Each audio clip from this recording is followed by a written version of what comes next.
What's going on, guys? Just another video here. This video is just going to be pretty straightforward. Topic of this video is ELDT hazmat training. Is it something that you need? Is it a scam? Just quick breakdown for 2026 for those who are new CDL drivers looking to get their hazmat endorsement.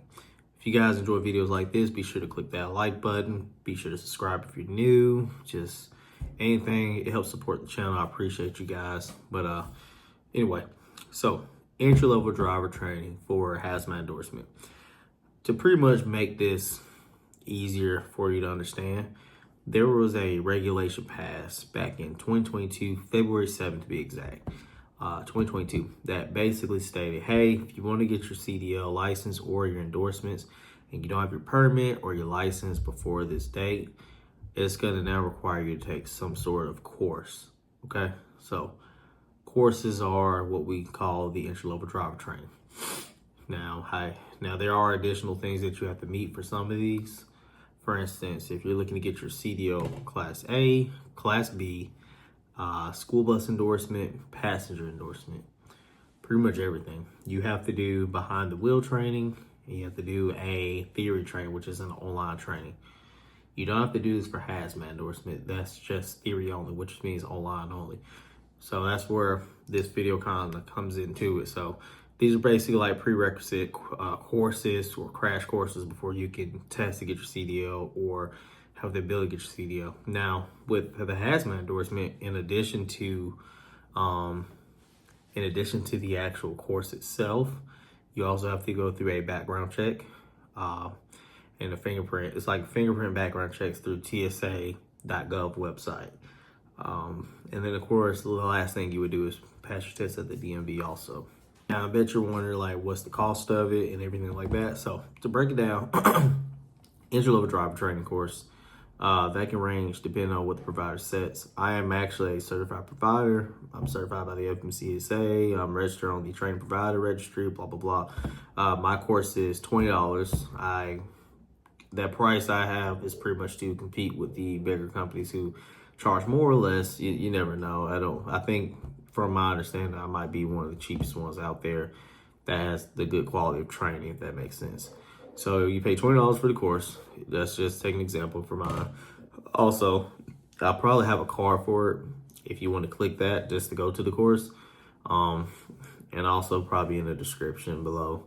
But you pay that amount, take the course. You can do that in like a day, an hour, however you want to do it. Some people just pass an hour, take the test, because it requires you to pass the assessment within the course to get credit for it. After that, you have to schedule your TSA fingerprint background for hazmat endorsement. If you have your TWIC card, you still have to do this. Fortunately, they do give you a discount for having your TWIC card. It's like a 50% discount almost, because I think without your TWIC, it's like $86 or something like that for the fingerprint and background for the hazmat endorsement. With the TWIC, it is around $40-something, I think, last time I checked. So that's a big plus. So right now, you're all in anywhere between $60 and $100 right now. The last thing you would do is you would study before you go take the test. It's like you can two ways you can do it. If you take my course, you get the free DMV test prep. Comes with it's like 125 possible questions, even though there are only 30. Usually around 30-ish questions on the actual DMV test, but it just gives you a little bit of practice that you can do. So that comes with my course for free. Another way you can do it for free is you can also download the CDL prep app. I've seen on the App Store. A lot of people talked about it. I've used it personally on my test a couple years ago.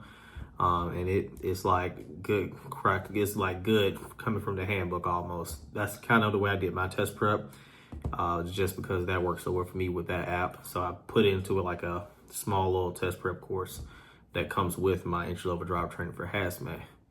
And I guess once you take that test, it depends on what the costs are in your local county or, your state, whatever. Like for me, I think it was around $36, $15 to take the test. So you just kind of got to figure that part out for yourself, But all in, you can probably spend around $150 or less, depending on if you got your TWIC card or not.